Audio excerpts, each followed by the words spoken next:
இதுக்காகவும் பெருவெள்ளத்துக்கு புகலிடமாகவும் வறண்ட நிலத்துக்கு நீர்க்காவலாகவும் விடாய்த்த பூமிக்கு பெரும் கண்மலையின் நிழலாகவும் இருப்பார்.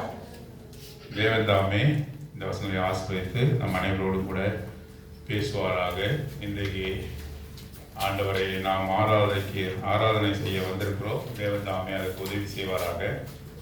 ஆராதனை செய்வது என்பது பெரும் பாக்கியம், அது மிகப்பெரிய பாக்கியம். ஆண்டவருக்கு ஊழியங்கள் செய்வதை காட்டிலும் தேவனுக்கு முதல்ல நம்ம ஆராதனை செய்யணும். அதுதான் தேவன் விரும்புகிறார்.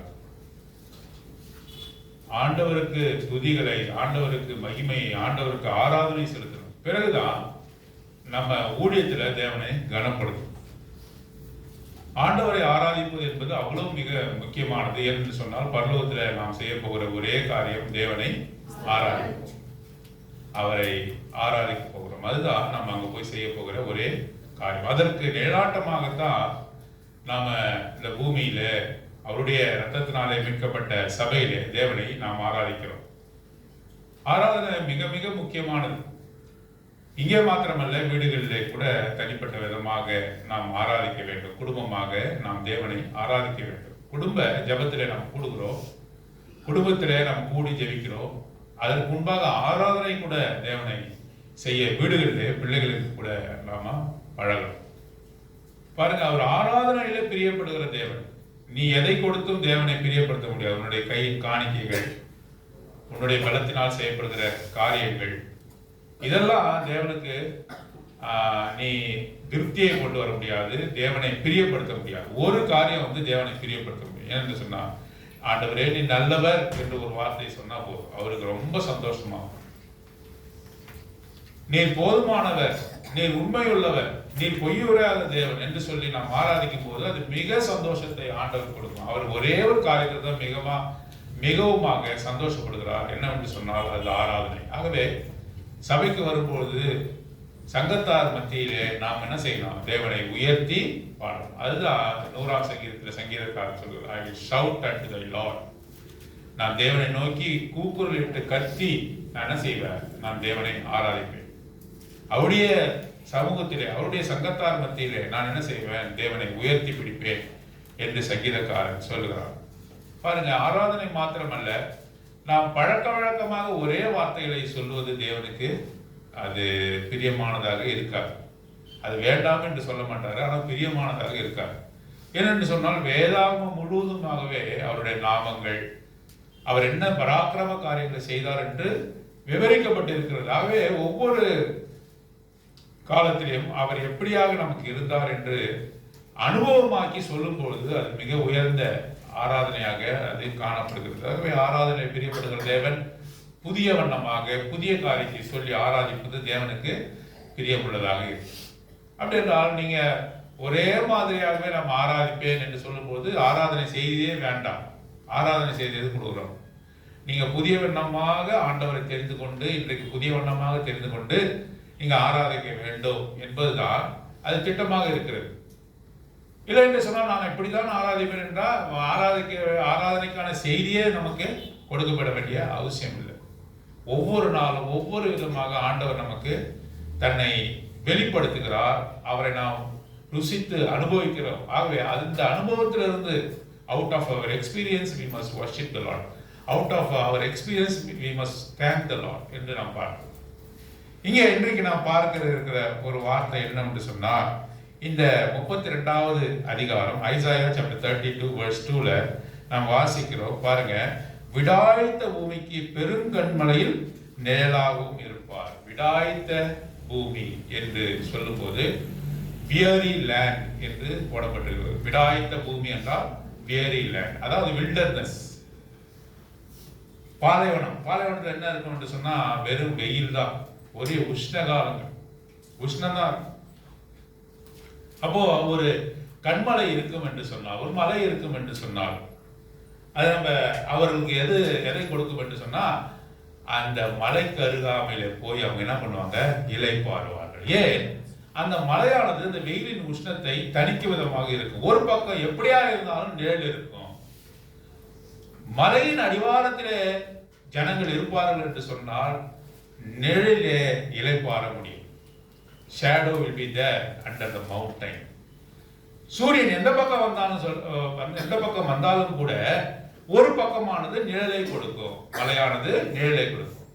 காலையில எப்படி உதிக்கும் பொழுது அதுக்கு எதிர் திசையில நிழல் இருக்கும், அதே போல மாலையில மறையும் பொழுது அதுக்கு எதிர் திசையில நிழல் இருக்கும். ஆகவே இங்கே இந்த இஸ்ரவேல் ஜனங்களுடைய அனுபவத்தை சொல்லுகிறார். அவர்கள் 40 வருட காலமும் எங்க இருந்தார்கள்? வனாந்தரத்தில் இருந்தார்கள். வெயிலினாலே அவர்கள் பாதிக்கப்பட்டவர்களாக இருந்தார்கள் இல்லையா? அந்த நாடுகள் எப்படிப்பட்ட நாடுகள்? குளிர் பிரதேசம் அல்ல, அது வெயில் நிறைந்த காய்ந்த நிலங்கள். அப்படி இருக்கும்போது மலை என்று சொல்லும்போது அந்த மலைக்கு அருகாமையில தான் அவங்க என்ன செய்வாங்க என்று சொன்னா அவருடைய கூடாரத்தை அமைத்து அவர்கள் தங்குவார்கள். ஆகவே தான் நம்ம இங்க வாசிக்கிறோம், விடாய்த்த பூமிக்கு பெருங்கண்மலையில் நிழலாக, ஷேடோ ஆஃப் த ராக் என்று சொல்லி வாசிக்கிறோம். ஆகவே நிழலாக நமக்கு இருக்கக்கூடிய தேவன் நம்மளுடைய எல்லா காரியத்திலும், நமக்கு ஏற்படுகிற எல்லா துன்பத்திலும் துயரத்திலும் அவர் எப்படி இருக்கிறாரு? கண்டடையத்தக்க நிழலாக இருக்கிறார். ஷேடோ ஆஃப் த ராக் என்று நாம் இங்கே வாசிக்கிறோம். கண்டடையத்தக்க நிழல், அவர் மாத்திரமே நமக்கு நிழலாக இருக்கக்கூடியவர் என்று சொல்லி நாம் பார்க்கிறோம். ஆகவே அவர்தான் கண்மலை. இன்றைக்கு நாம் பார்க்க போற வார்த்தை என்ன? அவர் கண்மலை, அவர்தான் கண்மலை என்று சொன்ன உடனே நமக்கு என்ன நாம வரணும்? சங்கீதம் 18ஆம் அதிகாரம் 2ஆம் வசனம். Psalms chapter 18 verse 2. The Lord is my rock. வாசிங்க. 18ஆம் சங்கீதம் 2ஆம் வசனம். கோட்டையும் என் ரட்சகரும் என் தேவனும் நான் நம்பியிருக்கிற என் துருகமும் என் கேடகமும் என் ரட்சணிய கொம்பும் என் உயர்ந்த அடைக்கலமுமாய் இருக்கிறார். கர்த்தரின் கண்மலை என்று வாசிக்கிறோம். The Lord is my rock என்று வாசிக்கிறோம். அவர்தான் கண்மலை. அவர் கண்மலை என்று சொல்லாமல் சங்கீதக்காரன் என்ன சொல்றான்? அவர் என் கண்மலை. பர்சனலைசேஷன், அதாவது அவர் கண்மலை தான். அவர் கண்மலையா இருந்து எனக்கு என்ன பிரயோஜனம்?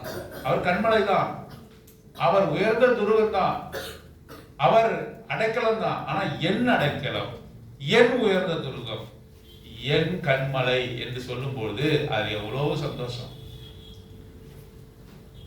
பாருங்க. அந்த கண்மலையை தனக்கு சொந்தமாக்கி கொள்கிறான். அதுதான் ஆராதனை. அவர் நீதி உள்ளவர் தான், ஆனால் அவர் எனக்கு நீதி உள்ளவர். அவர் எனக்கு நீதி செய்தார். அண்ணால் அப்படிதான் சொல்றார், அவர் எனக்கு நீதி செய்தார். ஆகார் அப்படிதான் சொல்றார், இந்த ஏழையின் கண்ணீரை அவர் கண்டார், என் கண்ணீரை காண்கிற தேவன் என்று சொல்கிறார். என்னுடைய கண்ணீரை அவர் கண்டார் என்று ஆகார் சொல்கிறார். பாருங்க, அவர் கண்மலை தான். ஆனாலும் கூட சங்கீதக்காரன் அதை எப்படி கொண்டு வருகிறார் என்று சொன்னால், அவர் என் கண்மலை, he is my rock. அதுதான் ஆராதனை. பொதுப்படையான காரியம் அல்ல, அவர் என்னுடைய கண்மலை, என்னுடைய அடைக்கலமானவர், நிழலுக்கு ஒதுக்கானவர் என்று சொல்லி அவரை தனதாக்கி கொள்வது எவ்வளவு பெரிய பாக்கியம். இன்றைக்கு ஆராதிக்கும் போது நாம் எப்படி ஆராதிக்க போகிறோம்? அவர் என் கண்மலை தேவன் என்று சொல்லி ஆராதிக்க போகிறோம். அவருடைய நிழலினாலே நான் தங்கி தாபரித்தேன். அவர் எனக்கு நிழலாக இருந்தார். விடாய்த்த பூமிக்கு பெருங்கண்மலை நிழலாக இருந்தார். நான் இந்த விடாய்த்த பூமியிலே இருக்கிறேன். இந்த பூமியில எந்த விதமான சுதந்திரம் இல்லை, எந்த விதமான நன்மை இல்லை, எந்த விதமான நற்காரியங்கள் இல்லை. ஆனாலும் கூட இந்த பூமியிலே அவர்தான் எனக்கு எப்படி இருக்கிறார்? கண்மலையில் நிழலாக இருக்கிறார். நிழலாக இருக்கிறார். அந்த கண்மலை நிழலை தருகிறது. அவருடைய கரம் நிழலை தருகிறது. அவருடைய பிரசன்னம் நமக்கு நிழலை தருகிறது. நமக்கு தான் இந்த வெயிலினுடைய அருமை தெரியும். இந்த டிராபிக்கல் கண்ட்ரி சொல்லக்கூடிய இந்த பூமி ரேகையினுடைய பகுதியில் இருக்கக்கூடிய நாடுகள், ஆப்பிரிக்கா நாடுகள், இந்திய தேசங்கள்ல தான் வெயில்னா என்னன்னு தெரியும். வெளிநாடுகளில் போனால் வெயிலை குறித்து தெரியுமா? தெரியவே தெரியாது. அவருடைய சம்மர், அவருடைய வெயில் காலம் கூட எப்படி இருக்கும்? வெயில் இருக்கும், ஆனால் குளிரும். சூரியன் இருக்கும், வெளிச்சம் இருக்கும், ஆனாலும் என்ன எப்படி இருக்கும்? நமக்கு குளிரை தரும். வெயில் காலம் கூட குளிரா இருக்கும். நம்ம பூமி ரேகையில் இருக்கிறதுனால நமக்கெல்லாம் வெயில்னா என்னன்னு தெரியும். ஆகவே இந்த வசனம் நமக்கு ரொம்ப நேர்த்தியாக பொருந்தும். வெயிலுக்கு பெருங்கண்மலையின் நிழலாக இருக்கிற, வெயிலுக்கு பெருங்கண்மலையில் நிழலாக இருக்கிறார். அவர்தான் கண்மலை. இன்றைக்கு நாம் பார்க்க இருக்கிற காரியம் என்ன? அவர்தான் கண்மலை. அப்ப சொல்றாரு அவரு, உபாகமத்தின் புத்தகம் 32ஆம் அதிகாரம், Deuteronomy chapter 32 verse 4 வாசிங்க. 4ஆம் வசனம். அவர் கண்மலை, அவர் கண்மலை, அவர் கிரியை உத்தமமானது, ஆ, அவர் வழிகள் எல்லாம் நியாயம். அவர் கண்மலை என்று சொல்லி உபாகமம் 32:4 அவர் கண்மலையாக இருக்கிறார். 13ஆம் வசனம், அதே அதிகாரம் 13ஆம் வசனம். பூமியில் உள்ள உயர்ந்த ஸ்தானங்களின் மேல் ஆ. அவனை ஏறி வர பண்ணினார். ஆ. வயலில் விளையும் பலனை அவனுக்கு புசிக்க கொடுத்தார். ஆ. கண்மலையில் உள்ள தேனையும் கற்பாறையிலிருந்து வடியும் எண்ணெயையும், கண்மலையில் உள்ள தேனையும் கற்பாறையிலிருந்து வருகிற எண்ணெயும் அவன் கொடுத்தார். தேன், எண்ணெய் இதெல்லாம் எதை குறிக்கிறது என்றால் புஷ்டியை குறிக்கிறது. புஷ்டி என்ன? செழுமையை குறிக்கிறது. விடாய்த்த நிலத்தில் இருந்த நமக்கு அவர் என்ன செய்கிறாரு? செழுமையை கட்டளையிடுகிறார். அந்த கண்மலை என்ன கொடுக்குதுன்னா தேனை கொடுக்குது. யாராவது வறியவன் நாளை ஒருவேளை சாப்பாட்டுக்கு கஷ்டப்படுறவங்கிட்ட தேனை கொடுப்பாங்களா? கஞ்சி தண்ணி வேணா கொடுப்பாங்க. இதை குடிச்சிட்டு பசியா இருக்கு. தேன் யாருக்கு கொடுப்பாங்கன்னு சொன்னாக்கா, அவன் புஷ்டியாக மாற வேண்டும், அவனுக்கு வசதி இருக்கும்போது அவனுக்கு தேனை கொடுப்பார்கள். அவன் யார்? ஒரு குமாரனாக இருக்கும்பொழுது தேனை கொடுப்பார்கள். குமாரனுக்கு தேனையும் பிச்சை எடுப்பவர்களுக்கு கஞ்சி தண்ணியும் கொடுப்பாங்க. யாராவது ஒரு யாசகம் கேட்பவர் இடத்துல போய் இந்தாங்க தேனை குடிங்க கொடுப்பாங்களா? யாரும் கொடுத்துருக்காங்களா? அப்படி கொடுத்தாங்கன்னா அவங்க யார்? அவங்க பைத்தியக்காரன். பிள்ளைக்கு என்ன கொடுப்பாங்க? தேனை கொடுப்பாங்க, எண்ணெயை கொடுப்பாங்க. அவருடைய இந்த கண்மலை நமக்கு என்ன கொடுக்கிறது? புஷ்டியை நமக்கு கொடுக்கிறது, தேனை கொடுக்கிறது, எண்ணெயை கொடுக்கிறது.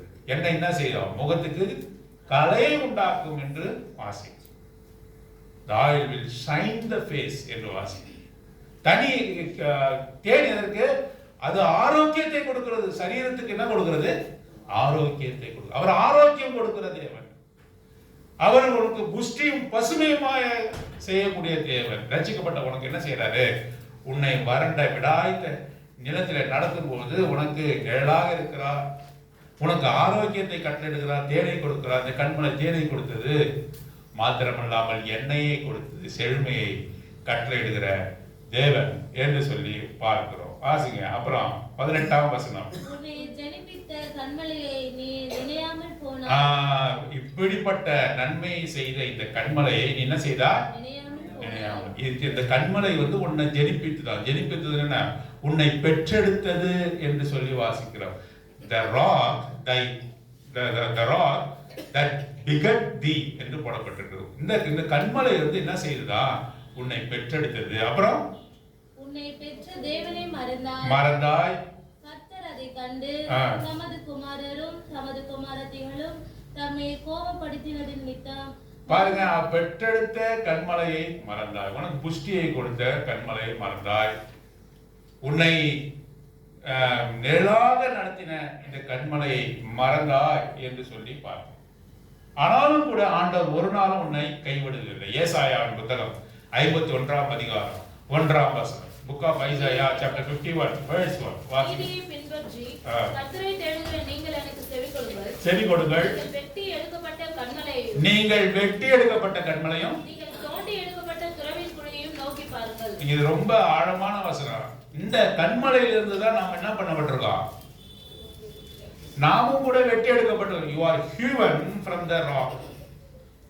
நீங்க தனியான கண்மலை அல்ல, தேவனாகிய அந்த கண்மலையிலிருந்து நீங்க என்ன பண்ணப்பட்டிருக்கீங்க? என்ன செய்யப்பட்டிருக்கீங்க? வெட்டி எடுக்கப்பட்டிருக்கீங்க.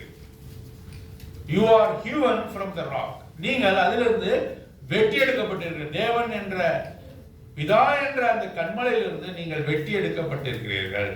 நீங்கள் தோண்டப்பட்ட துறவையும் உங்களை துறவிலிருந்து எடுத்தால் அதையும் நீங்கள் மறந்தீர்கள். நீங்கள் மறந்து போனீர்கள். வெட்டி எடுக்கப்பட்ட இந்த கண்மலையை நீங்கள் மறந்து போனீர்கள்.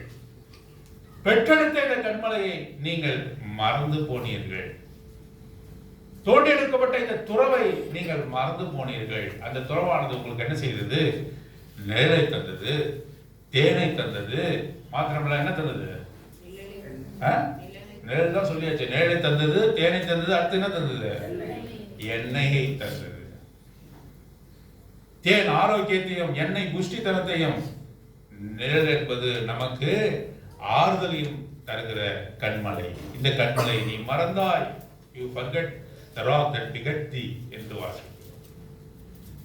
இந்த நீ எதிலிருந்து வெட்டி எடுக்கப்பட்டாயோ அதை நீ மறந்தாய், தோண்டப்பட்ட துறவை நீ மறந்தாய் என்று ஆண்டவர் அங்கே நமக்கு உணர்த்தி காட்டுகிறதை பாரு. சரி, இப்படிப்பட்ட இந்த கண்மலை சங்கீதக்காரனாகிய தாவீதுக்கு சங்கீதங்களை எழுதினவனுக்கு எப்படியாக இருந்தார்கள் என்று சொல்லி பார்க்கலாமா? முதல்ல வாசிக்கலாம். சங்கீதம் 71:3. 71:3 ஞாபகம் வைத்துங்க. இதை திருப்பி நான் கேட்பேன். நான் எப்பொழுதும் வந்தடையத்தக்க கண்மலையாயிரும்.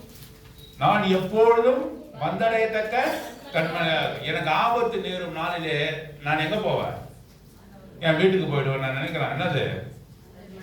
நான் எப்பொழுதும் வந்தடையத்தக்க கண்மலை. ஆண்டவர் எப்படிப்பட்ட கண்மலை?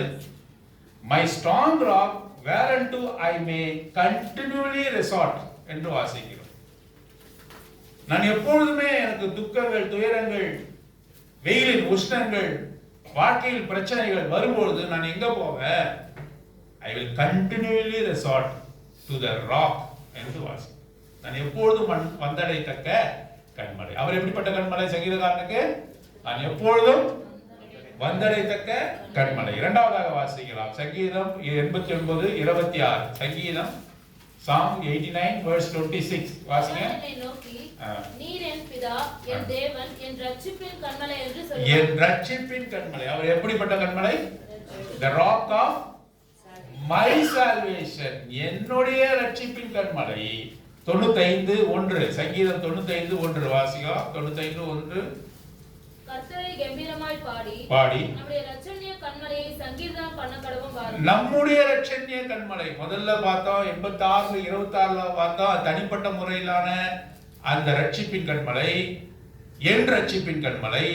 அதே 95:1 நம்ம என்ன வாசிக்கிறோம்? The rock of our salvation. நம்முடைய ரட்சிப்பின் கண்மலை. அது பன்மையை குறிக்கிறது. முன்பான வசனம் ஒருமையை குறிக்கிறது. அதுக்கு அடுத்த வார்த்தை வாசிக்கலாம். 94:22. Psalm 94:22 வாசிங்க. கர்த்தரோ எனக்கு அடைக்கலமும் என் தேவன் நான் நம்பி இருக்கிற கண்மலையுமாய் இருக்கிறார். நான் நம்பி இருக்கிற கண்மலை. The rock of my refuge என்று போடப்பட்டிருக்கு. என்னை யாராவது தொடுத்த போது நான் அடைக்கலமாக தேடி செல்கிற கண்மலை. The rock of my refuge என்று ஆங்கிலத்தில் போடப்பட்டிருக்கு. நான் ஓடி அவருக்குள்ளாக ஒளிந்து கொள்வேன். The rock that hideth me. என்னை மறைக்கின்ற, என்னை காப்பாற்றுகின்ற, எனக்கு அடைக்கலம் தருகிற கண்மலை என்று சொல்லி அவரை குறித்து வாசிக்கிறோம். சங்கீதம் 62:7. Psalm 62:7. என் ரட்சிப்பும் என் மகிமையும் தேவனிடத்தில் இருக்கிறது. பலனான என் கண்மலை. The rock of my strength என்று வாசிக்கிறோம். எனக்கு பலன் இருக்கிறது என்று சொன்னா என்னுடைய சுய பலன் அல்ல. எனக்கு சுயமாக நான் பலமாக இல்லை. என்னிடத்தில் ஒரு பலமும் இல்லை. அவர்தான், அந்த கண்மலை தான் எனக்கு என்ன கொடுக்கிறது? பலத்தை கொடுக்கிறது. The rock of my strength என்று வாசிக்கிறோம். 144 சங்கீதம் 144:1 வாசிங்க. என் கைகளை போருக்கும் என் விரல்களை யுத்தத்திற்கும் படிப்பிக்கிற என் கண்மலையாகிய கர்த்தருக்கு ஸ்தோத்திரம். இந்த கண்மலை என்ன செய்ய தெரியுமா? என்னுடைய கையை போருக்கு ஆயத்தப்படுத்துது. The rock that teacheth my hands to war and the fingers to fight என்று வாசிக்கிறோம். என் விரல்களை எதுக்கு பழக்கி வைக்கிறது? யுத்தத்துக்கு பழக்கி வைக்கிறது. என்னுடைய கரத்தை எதற்கு பயன்படுத்துகிறது? போர் செய்வதற்கு பயன்படுத்துகிறது. இது எனக்கு பலத்தை மாத்திரம் கொடுக்கல. போர் எப்படி செய்வது? போர்னா நான் மற்றவங்களை அடிக்கிறதா? போர்னாக்கா எனக்கு எதிரடியாக இருக்கக்கூடிய பாவங்கள், எனக்கு எதிரடியாக இருக்கக்கூடிய பிசாசின் தந்திரங்கள், இதெல்லாம் நான் வெற்றி செய்ய, நான் வெற்றியாக மேற்கொள்ள என் கையை என்ன செய்து போருக்கு ஆயத்தம் பண்ணுகிறது. அவனோடு கூட உங்களுக்கு பிசாசனோடு கூட யுத்தங்கள் உண்டு. அந்த கால லோகாதிபதிகளோடு கூட யுத்தங்கள் உண்டு. அந்த யுத்தங்களிலே நான் ஜெயிக்கும்படியாக என்னை பழக்கி வைக்கிற தேவன், the Lord who teacheth me. என்னை பழக்கி வைக்கிற தேவன் யார்? அந்த கண்மலை கர்த்தர். கண்மலையாகிய கர்த்தர், the rock of my salvation, the rock that teacheth my hand to war and my fingers to the war என்று வாசிக்கிறோம். ஆகவே சங்கீதக்காரனுக்கு இந்த கண்மலை எப்படியாக இருக்கிறது? முதலாவது எப்படி இருக்கிறது? நான் எப்பொழுதும் வந்தடையத்தக்க கண்மலை. நான் எப்பொழுதுமே வந்தடைவேன். ஒரு நாள் அந்த கண்மலை என்ன செய்யாது, நீ வராதுன்னு சொல்லாது. பல தாய் தகப்பன்மார் என்ன சொல்லுவாங்க, வீட்டை விட்டு வெளியே போன்னு சொல்லுவாங்க, இந்த வீட்டுக்கே வராதுன்னு கூட சொல்லுவாங்க. பெற்றெடுத்த தாயை கூட என்ன சொல்லுவாங்க, ஒரு காலத்துல நாம் துன்மார்க்கரா மாறிட்டோம்னு என்ன சொல்லுவாங்க, வீட்டு பக்கமே வந்துடாத, வீட்டுக்கு வராத என்று சொல்லுவாங்க. ஆனால் ஆண்டவர் சொல்கிறார், நான் எப்பொழுதும் வந்தடையத்தக்க கண்மலையாக கர்த்தர் இருந்தார். The rock, the strong rock, whereunto I may continually resort. நான் எப்படி இருந்தாலும் சரிதான், நான் எவ்வளவு துன்மார்க்கமாக இருந்தாலும் சரிதான், நான் அவனை விட்டு எவ்வளவு தூரம் போனாலும் சரிதான், நான் எவ்வளவு துரோகங்களை செய்தாலும் சரிதான், நான் அவருக்கு கர்மங்களை செய்தாலும் சரிதான், ஆனாலும் கூட அவர் என்ன செய்யறாரு, என்னை சேர்த்துக் கொள்கிறார், அரவணைத்துக் கொள்கிறார். that I may continually resort. நான் அவருக்குள்ளாக போவேன், அந்த கண்மலை எனக்கு தஞ்சத்தை தரும் என்று சொல்கிறார். இரண்டாவதாக சங்கீதக்காரன் சொல்றாரு, என் ரட்சிப்பின் கண்மலை. இது அவர் எப்படிப்பட்ட கண்மலை? என்னுடைய ரட்சிப்பின் கண்மலை. அதுக்கு என்ன சொல்றாரு, நம்முடைய ரட்சிப்பின் கண்மலை. என்னுடைய ரட்சிப்பின் கண்மலை மாத்திரமல்ல, he is not only the rock of my salvation, he is a rock of our salvation. நம்முடைய ரட்சிப்புக்கு ஏதுவாக கிரியை செய்த அந்த கண்மலை என்று சொல்கிறார். அதுக்கு என்ன சொல்றாரு, நான் எப்பொழுதும் நம்பி இருக்கிற கண்மலை என்று அவர் சொல்கிறார். the rock of my refuge என்று சொல்கிறார். அதுக்கு என்ன சொல்றாரு, he is my strength. the rock is my strength என்று சொல்றார். எனக்கு சுயமா பலன் இல்லை, சுயமா என்னால எதுவும் செய்ய முடியாது, ஆனால் அவர் என்ன செய்கிறார், எனக்கு பலத்தை தருகிறார் என்று சொல்கிறார். கடைசியாக என்ன சொல்றாரு, என் கைகளை போருக்கும் என் விரல்களை யுத்தத்திற்கும் அவர் என்ன செய்யறாரு, பழக்கி வைக்கிறார். இப்ப பிசாசோடு கூட யார் போராடுவா? ஆண்டவர் போராடுவாரா? இல்ல, நம்ம வைத்துதான் என்ன செய்வாரு, போராடுவார். ஏன்னாக்கா அவர் போராடினாக்கா அவன் அழுதி போவான், ஆனா நாம் போராடும் போது நமக்கு என்ன பண்ணா, அவன் அவமானப்பட்டே போவான். பிசாசை எப்படி அவமானப்படுத்த முடியும்? அவர் பலவான். யார்? ஆண்டவர் பலவான். அவருக்கு முன்பாக அவன் பலவீனன். யார் பலவீனன்? பிசாசு பலவீனன். பிசாசுக்கு முன்பாக யார் பலவான்? பிசாசு நம்மை காட்டிலும் பலவான். ஏன் நம்ம வாசிக்கிறோம்ல, பலவானை முந்தி கட்டாவிட்டால் அவனை ஜெயிப்பது கடினம் வசனம் இருக்கு.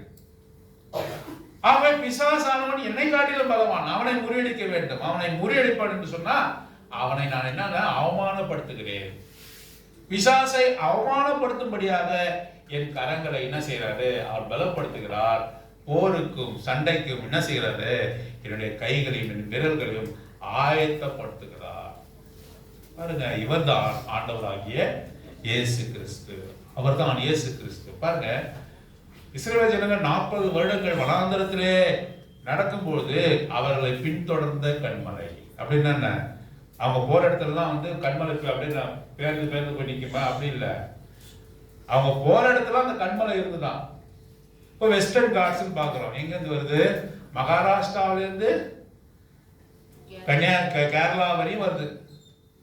அப்படி என்றால் என்ன, அது இந்த மலையானது தொடர்மலை, மேற்கு தொடர்ச்சி மலை என்று சொல்றாங்க. அப்படின்னா மேற்கு தொடர்ச்சி மலைனா அந்த மலையானது அங்கே மகாராஷ்டிராவில இருந்து கன்னியாகுமரி வரை அந்த மலையின் தொடர்ச்சி இருக்கிறது. ஆகவே இவர்கள் போகிற இடத்துலலாம் என்ன பண்ணாரு என்னன்னாக்கா, அவர் மலையாக இருந்தார். ஆகவேதான் ஆண்டவராகிய இயேசு கிறிஸ்து நமக்கு எப்படிப்பட்டவர்? அவர்தான் யாரு? கண்மலை. எங்க வாசிக்கிறோம்? 1 கொரிந்தியர் 10:4 வாசிங்க. 1 கொரிந்தியர் 10:4. எல்லாரும் ஒரே ஞானபானத்தை குடித்தார்கள். எப்படி எனில் அவர்களோட கூட சென்ற ஞான கன்மலையின் தண்ணீரை குடித்தார்கள். கவனமாக இருந்தார்கள், தண்ணீருக்கு கவனமாக இருந்தார்கள். தண்ணீருக்காக அவர்கள் ஏங்கினார்கள். தண்ணீர் எங்கிருந்து வந்தது என்று சொன்னால் அவர்களை பின்தொடர்ந்து சென்ற அவர்களோடு இருந்த கன்மலையின் தண்ணீரை அவர்கள் செய்தார்கள், குடித்தார்கள் என்று பார்க்கிறோம். அவர் யாரு? ஆண்டவராகிய இயேசு கிறிஸ்து. கன்மலையானவர் யாரு? சத்தமா சொல்லுங்களேன். கன்மலையானவர் யாரு? ரட்சிப்பின் கன்மலை யாரு? ரட்சிப்பின் கன்மலை யாரு? பலனான கன்மலை யாரு?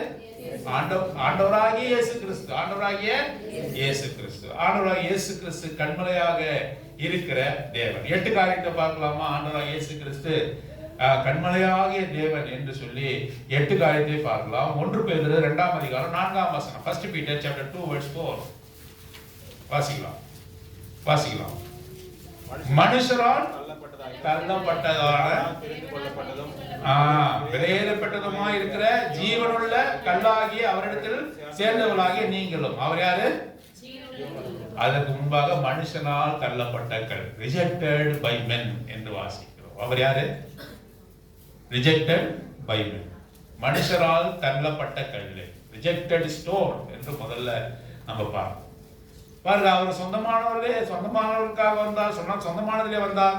அவருக்கு சொந்தமானவர்கள் அவரை என்ன செய்யவில்லை. எங்க வாசிக்கிறோம்? 1 யோவான் சுவிசேஷத்துல 1ஆம் அதிகாரத்துல நாம் வாசிக்கிறோம். அவர் சொந்தமானவர்களே வந்தார், யூதர்களுக்காக வந்தார். ஆனால் சொந்தமானவர்கள் என்ன செய்யல, அவரால் தெரிந்து கொள்ளப்பட்டவர்களுக்காக வந்தார். அவர்கள் ஒரு நாளும் அவரை என்ன செய்யல, ஏற்றுக்கொள்ளவில்லை. அவரை புறந்தள்ளினார்கள். ஆகவே அவர் எப்படிப்பட்ட கல்லாக இருந்தார்? ஜீவனுள்ள கல்லாக இருந்தாலும் கூட அவர் முதலாவதாக எப்படி இருக்கிறார்? அவர் தள்ளப்பட்ட கல்லாக இருக்கிறார். சரி, மனுஷர்கள் தள்ளினார்கள், பிதாவாகிய தேவன் அவர் தள்ளினாரா? தேவன் ஒரு நாளும் தள்ளல. பிதாவாகிய தேவன் ஆண்டவராக இயேசு கிறிஸ்துவை ஒரு நாளும் தள்ளவே இல்லை. மனுஷர்கள் தான் அவர் எங்களுக்கு வேண்டாம், இவரை சிலுவையை அறையும் என்று சொன்னார்கள். இவர் எங்களுக்கு வேண்டாம் என்று சொன்னார்கள். திருடரான பரபாசை எங்களுக்கு விடுதலை செய்யும், இவரை சிலுவையில அறையும் என்று சொல்லி சிலுவைக்கு ஒப்பு கொடுத்தார்கள். அவர் வெறுக்கப்பட்டவராக, ஒதுக்கப்பட்டவராக அவரை மாற்றினார்கள். அவரை துக்கமுடையவராக அவரை மாற்றினார்கள். ஆகவே அவர் புறந்தள்ளப்பட்டவர். He was a rejected stone என்று நாம் பார்க்கிறோம். அவரை மனுஷர்கள் நாம் என்ன செய்தோம்? அவரை புறந்தள்ளினோம். மனுஷர்களால் தள்ளப்பட்டதும், ஆனால் தேவன் அவரை என்ன செய்தாரு? தேவனால் தெரிந்து கொள்ளப்பட்ட கல்லு. ஆகவே chosen stone. இரண்டாவது என்னது? அவர் தேவனால் தெரிந்து கொள்ளப்பட்ட கல் என்று பார்க்கிறோம். ஆண்டவராகிய இயேசு கிறிஸ்துவை குறித்து பார்க்கிறோம். அவர்தான் ஜீவனுள்ள கல்லு, அவர்தான் கன்மலை. அந்த கன்மலை ஆண்டவராகிய இயேசு கிறிஸ்துவை குறித்து சொல்லுகிறது. அந்த கன்மலை மனுஷரால் தள்ளப்பட்ட கன்மலை. இரண்டாவதாக அது மனுஷரால் தள்ளப்பட்டதாயினும் தேவனால் இவர் என் நேசகுமாரன், இவரில் சத்தமா சொல்லுங்க, இவரில் நான் பிரியமாயிருக்கிறேன்.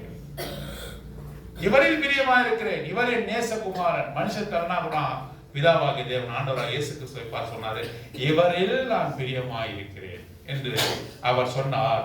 ஆகவே அவர் தெரிந்து கொள்ளப்பட்ட தேவனால், பிதாவாகிய தேவனால் தெரிந்து கொள்ளப்பட்ட கல்லாக இருக்கிறார். மூன்றாவதாக தான் நாம் பார்க்கும்போது அவர் எப்படிப்பட்ட கல்லு? ஜீவனுள்ள கல். கல்லுக்கு முதல்ல ஜீவன் கிடையாது.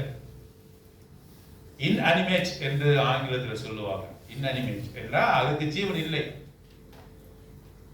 ஆனால் ஆண்டவராகிய இயேசு கிறிஸ்துவுக்கு ஜீவன் இருக்கிறது. ஆகவே அவர் ஜீவனுள்ள கல். மூன்றாவதாக ஜீவனுள்ள கல். அப்படி அவர் ஜீவனுள்ள கல்லாக அவர் மாறினதுனால நாமும் யாருன்னா ஆயிட்டோம்? ஜீவனுள்ள சேரா மாறிட்டோமா? என்ன மாறிட்டோம்? அதுக்கு அடுத்ததுலே வாசிக்கிறோம். என்ன வாசிக்கிறோம் பாருங்க, ஜீவனுள்ள கற்களை போல ஆவிக்கேற்ற மாளிகையாகவும் என்று வாசிக்கிறோம். இப்ப நம்ம எப்படி இருக்கிறோம்? ஜீவனுக்குள்ள கல்லா மாறிட்டோம். அவர் ஜீவனுள்ள கல்லாக மாறினதுனால நாமும் கூட எப்படி இருக்கிறோம்? ஜீவனுள்ள கல்லாக மாறும். 3 காரியத்தை பார்த்தோம். 3 காரியம் என்ன? தள்ளப்பட்ட கல்லு. அவர் வரும்போது யாரும் அவர் ஏற்றுக்கொள்ளல, மாட்டு கொட்டாயை கூட கொடுக்கல, தெருவுல தான் பிறந்தாரு. அவர் எகிப்துக்கு விரட்டி அடித்தாங்க. அவருடைய சொந்த ஜனங்களே அவர் ஏற்றுக்கொள்ளல, சிலுவையில அறைந்தாங்க. ஆகவே அவர் வெறுக்கப்பட்டு ஒதுக்கப்பட்ட கல். இரண்டாவதாக என்ன கல்லு? தேவனால் தெரிந்து கொள்ளப்பட்ட. நீ ஒதுக்குனான், யார் தெரிந்து கொண்டா? தேவன் தெரிந்து கொண்டா. மூன்றாவதாக என்ன வாசிக்கிறோம்? அவர் ஜீவனுள்ள கல் என்று சொல்லி வாசிக்கிறோம். 6ஆம் வசனத்துல நம்ம வாசிக்கிறோம் 1 பேதுரு 1 Peter chapter 2 verse 6. அந்தபடியே இதோ தெரிந்து கொள்ளப்பட்டதும் வெளியேறப்பட்டதுமாய் இருக்கிற மூளைக்கல். அவர் என்ன கல்? மூளைக்கல். He is a chief cornerstone. அடுத்ததாக என்ன? He is a chief cornerstone. அவர்தான் அந்த கட்டிடத்துக்கு மூளைக்கல்லாக இருக்கிறார். மூளைக்கல்லா, அதுதான் அஸ்திபார கல், the foundation stone. The foundation stone. ஒரு கட்டடத்தை கட்டும்போது எது ரொம்ப முக்கியம்? அஸ்திபாரங்கள் மிக முக்கியம். எவ்வளவு தூரம் அஸ்திபாரங்கள் உறுதியா இருக்கிறதோ அப்படிதான் என்னது, அந்த மேலே பார்க்கிற கட்டிடங்கள் உறுதியாக எழுப்பப்பட முடியும். அஸ்திபாரம் வந்து ரொம்ப ஸ்ட்ராங்கா இருக்கும். ஆகவேதான் கட்டடம் கட்டும் போது என்ன சொல்றாங்க, மேல கூட நீங்க பரவாயில்ல காம்ப்ரமைஸ் பண்ணுங்க, ஆனா அஸ்திபாரத்தை என்ன பண்ணாதீங்க, ஸ்ட்ராங்கா போடுங்க. அஸ்திபாரத்துக்காக செலவு அதிகமாக செய்வார். நல்ல கம்பி, நல்ல கற்கள், சிமெண்ட் வந்து நல்ல ரேஷியோல அங்க செய்வாங்க. ஏன் என்று சொன்னா அதுதான் இந்த இசைவான மாளிகை முழுவதுமாக தாங்கி இருக்கக்கூடியது. நம்முடைய விசுவாசம், நம்முடைய நம்பிக்கை, நம்முடைய அன்பு எல்லாம் எதுல தாங்கி இருக்குன்னு சொன்னா இந்த மூளைக்கல்லில் தான் கட்டப்பட்டிருக்கிறது. He is a chief cornerstone என்று நாம வாசிக்கிறோம். ஏசாயாவின் புத்தகம் 28ஆம் அதிகாரம் 16வது வசனம். Book of Isaiah chapter 28 verse 16. ஆகையால் எருசலேமில் உள்ள இந்த ஜனத்தை ஆளுகிற நித்திரைக்காரரே வார்த்தை 28:16. ஆதலால் கர்த்தராகிய ஆண்டவர் உரைக்கிறதாவது, இதோ அஸ்திபாரமாக ஒரு கல்லை நான் சீயோனில் வைக்கிறேன். அது பரிசுக்கப்பட்டதும் விலையேறப்பெற்றதும் திட அஸ்திபாரம் உள்ளதுமான மூளைக்கல்லாய் இருக்கும். அதுக்கு எவ்வளவு அந்த வர்ணிச்சு சொல்றாரு பாருங்க ஆண்டவர். என்ன சொல்றது? திட அஸ்திபாரம் உள்ள கல். அது அஸ்திபார கல் மட்டும் இல்ல, அது எப்படிப்பட்ட கல்லு? இங்க பாருங்க, என்ன பாருங்க, எப்படிப்பட்ட கல்லு? அது அஸ்திபார கல்லுன்னு சொல்லாம என்ன சொல்றாரு? அந்த மூளைக்கல்ல அஸ்திபார கல்லுன்னு சொல்லாம எப்படி சொல்றாரு? He is not only saying it is a mere foundation stone, he is giving a title, a strong foundation stone. ஆண்டவர் இயேசு கிறிஸ்து எப்படிப்பட்ட அஸ்திபார கல்லு? உறுதியான திட அஸ்திபாரம் உள்ள கல்லாக அவர் இருக்கிறார் என்று சொல்லி பார்க்கிறோம். 5வது காரியமாக நாம் பார்க்கும்போது மத்தேயு சுவிசேஷம் 7ஆம் அதிகாரம் 25வது வசனம். 25. பெருமழை சொரிந்து பெருவெள்ளம் வந்து காற்று அடித்து அந்த வீட்டின் மேல் மோதியும் விழவில்லை, ஏனென்றால் அது கன்மலையின் மேல் அஸ்திபாரம் போடப்பட்டிருந்தது. அந்த வீட வந்து பெருமழை பெய்தது, பெருவெள்ளம் வந்தது, காற்று அடித்தது, அந்த வீடு விழுந்து போகவில்லை. ஏன் விழுந்து போகவில்லை? அது கல்மலையின் மேல கட்டப்பட்ட அஸ்திபாரம் போடப்பட்ட வீடு. அந்த அஸ்திபாரம் போடப்பட்ட வீட்டை ஒன்றுமே செய்ய முடியலையே. அது இசைவாய் கட்டப்பட்டிருக்கு. திட அஸ்திபாரம் உள்ள ஜீவனுள்ள கல்லாகிய அந்த மூளைக்கல்லின் மீது அந்த வீடு கட்டப்பட்டு இருக்கிறது. ஆகவே அது என்னது? Dependable stone. அதை நம்ம என்ன செய்யலாம்? சார்ந்து இருக்கக்கூடிய அந்த கல் உறுதியா இருக்க, நம்பிக்கையா இருக்கலாம். சில வீடுகள்லாம் வைத்திருப்போம், பெருமழை வந்தா என்ன எப்படி யோசிப்பாங்க அவங்க? எப்ப இந்த வீட்டை விட்டு போயிடலாம். கவர்மெண்ட் கூட என்ன செய்யுதுனாக்கா, பெருமழை பெருவெள்ளம் வந்த போது என்ன சொல்றாங்க, இங்க வீடுகள்லாம் தங்காதீங்க, எங்க வந்து தங்க? கல்யாண மண்டபம், கம்யூனிட்டி ஹால், இங்க வந்து தங்குங்கன்னு சொல்றாங்க. ஏன்? நீ எப்படிப்பட்ட வீடை கட்டிருக்கன்னு யாருக்கு தெரியும்? நீ எப்படிப்பட்ட அஸ்திபாரம் போட்டோம் யாருக்கு தெரியும்? விழுந்தாங்க யாருக்கு பதில் சொல்லணும்? கவர்மெண்ட் தான் பதில் சொல்லணும். அதனால என்ன சொல்றாங்க, வந்து நாங்க கட்டி வைத்திருக்கிற இடங்கள்ல நீங்க தங்குங்க, உங்க இலவச சாப்பாடு போறோம்னு சொன்னேன். ஏன்? அந்த வீடானது விழுந்து போவதற்கு ஏதுவாக இருக்கக்கூடும். எதில் நீங்க கட்டி வச்சிருக்கீங்கன்னு தெரியாது. ஒவ்வொரு வீட்டா கவர்மெண்ட் வந்து பார்க்குமா, நீங்க கட்டும் போது எதுல போட்டு கட்டுறீங்கன்னு இல்ல.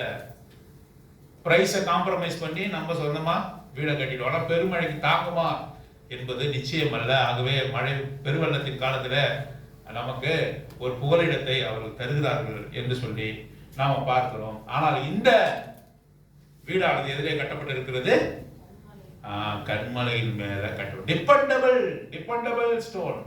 அதாவது சார்ந்து இருக்கக்கூடிய, நம்பி இருக்கக்கூடிய கல்லாக ஆண்டவர் இருக்கிறார். பாருங்க, எக்ஸோடஸ் சாப்டர் 70 வேர்ஸ் 6, யாத்ராகமத்தின் புத்தகம் 17:6. அங்கே ஓரேபிலே நான் உனக்கு முன்பாக கண்மலையின் மேல் நிற்பேன், நீ அந்த கண்மலையை அடி. இந்த கண்மலை என்ன செய்ய? அடி. அப்பொழுது ஜனங்கள் குடிக்க அதிலிருந்து தண்ணீர் புறப்படும் என்றார். You smite the rock என்று சொல்கிறார்.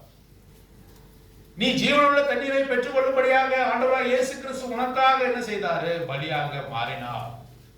The rock smitten என்று வாசிக்கிறோம். நான் ஓரேபிலே நிற்பேன், அப்பொழுது நீ அடி, அப்பொழுது தண்ணீர் கொடுக்கப்படும் உனக்கு என்று சொல்கிறார். ஆகவே அவர் அடிக்கப்பட்டவனமாக இருக்கக்கூடிய கண்மலையானவர், ஜீவ தண்ணீரை தரும்படியாக தன்னை அடிக்க ஒப்பு கொடுத்த கண்மலை, the rock smitten என்று நாம் வாசித்தோம். நாம் ஏற்கனவே வாசித்த பகுதியில் வாசித்தோம். ஏசாயா 28:16 வாசிக்கும் பொழுது பரீட்சிக்கப்பட்ட கல்.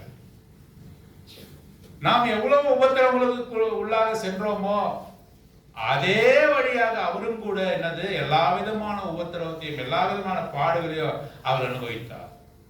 பாருங்க, நம்ம இங்க பாருங்க, நம்ம தேவனை பார்த்து ஒரு காலம் சொல்ல முடியாது. நம்ம ஆண்டவரை பார்த்து ஆண்டவருக்கு என் கஷ்டம் தெரியாதுங்க சொல்ல முடியுமா?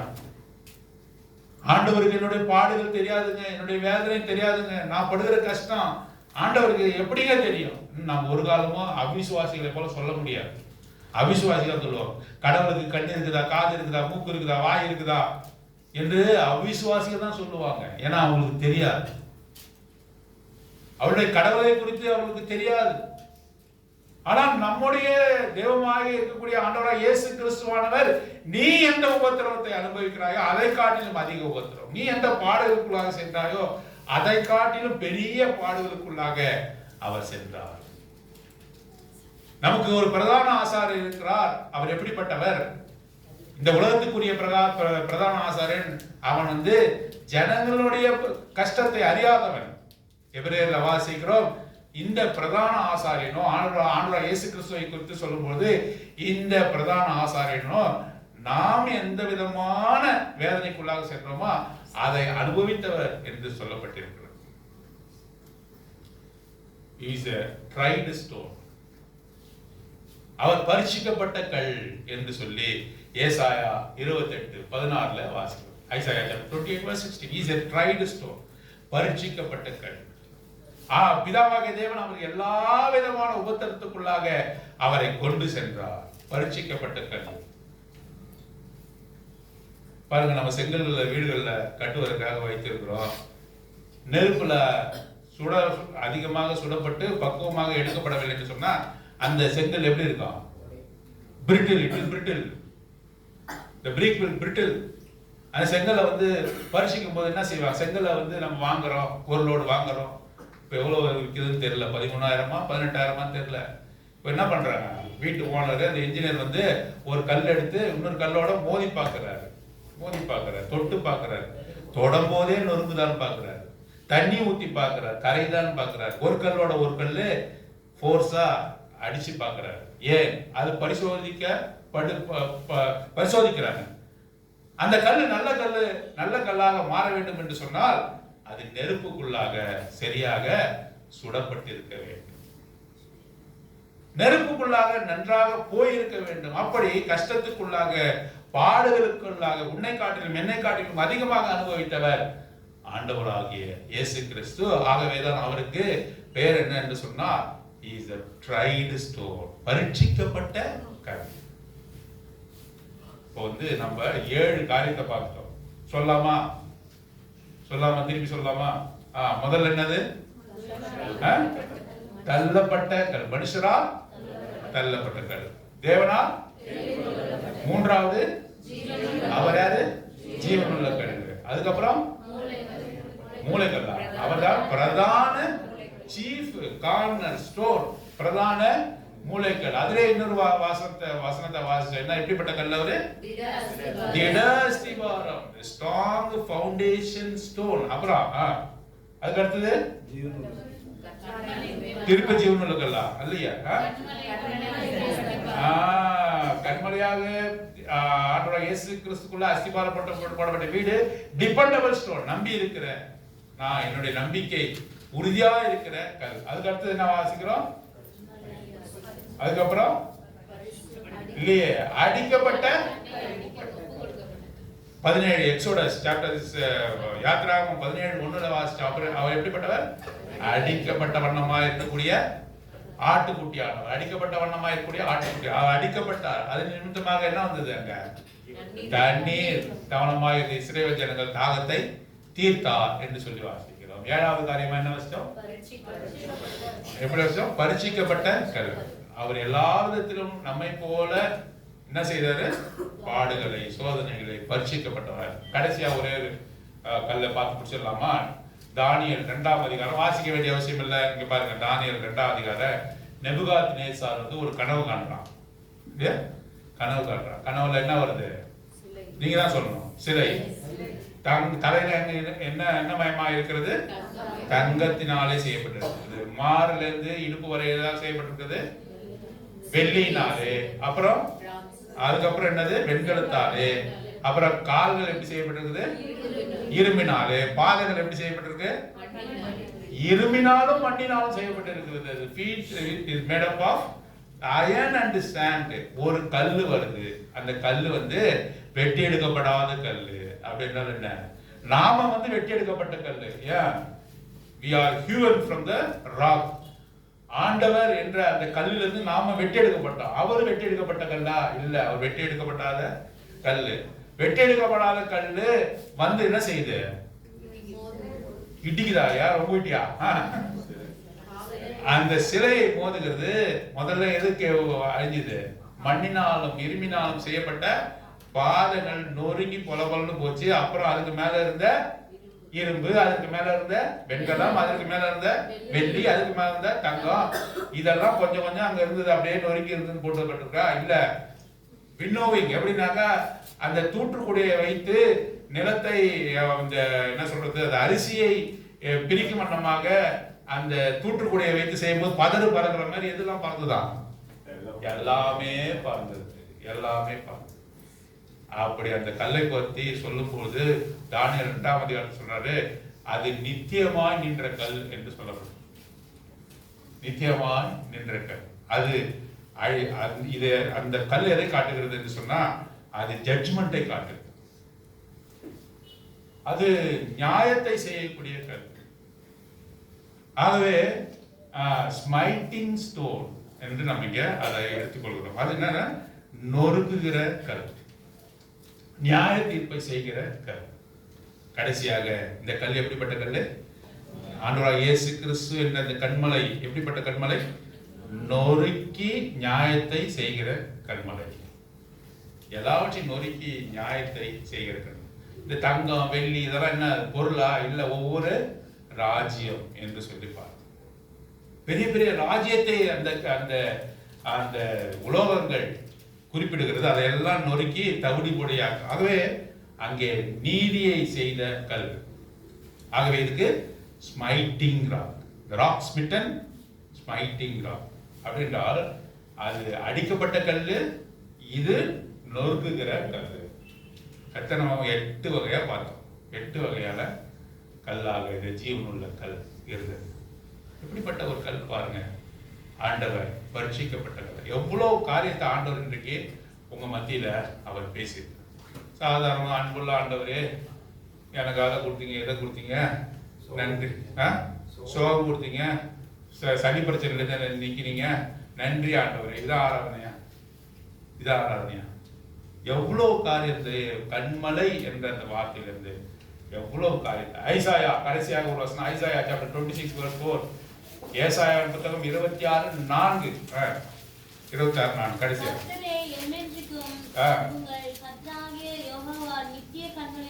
கர்த்தராகிய யெகோவா யாரு?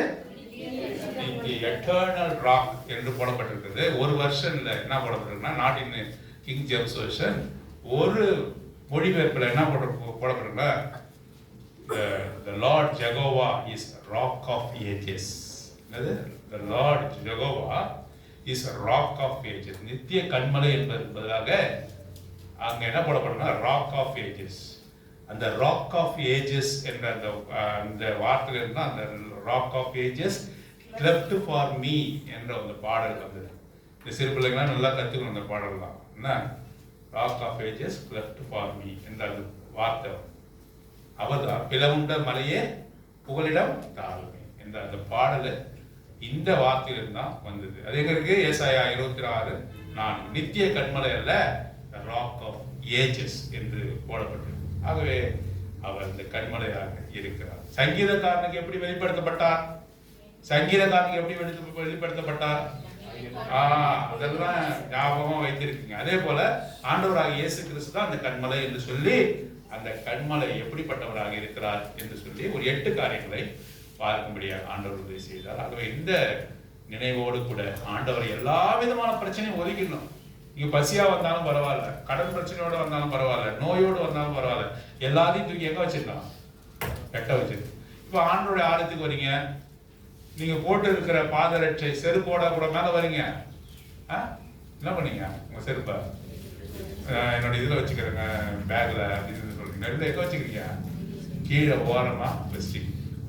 எவ்வளவு கவலை இருந்தாலும், எவ்வளவு கண்ணீர் இருந்தாலும், எவ்வளவு துக்கம் இருந்தாலும், எவ்வளவு வியாதி இருந்தாலும், எல்லாவற்றையும் மறந்து நீங்க ஆண்டவர் ஆராதிக்கும் போது உள்ளன்போடு இதயத்தின் அடியாழத்திலிருந்து, என் ரட்சிப்பின் கண்மலையே, என் கோட்டையே, என் நான் நம்பி இருக்கிற துருகமே, நான் ஒதுங்குகிற நிழலா இருக்கக்கூடிய கண்மலையே, எனக்கு தண்ணீர் தந்த கண்மலையே, என்னை வழிநடத்தின கண்மலையே, எனக்கு நீதியை செய்கிற கண்மலையே என்று சொல்லி ஆண்டவரை நாம் ஆராதிக்க தேவன் தாமே நமக்கு உதவி செய்வாராக.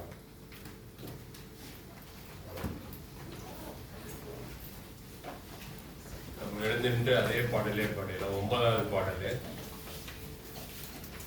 சாங் நம்பர் 9, 9வது பாடல். கர்த்தாவே என் பலனே.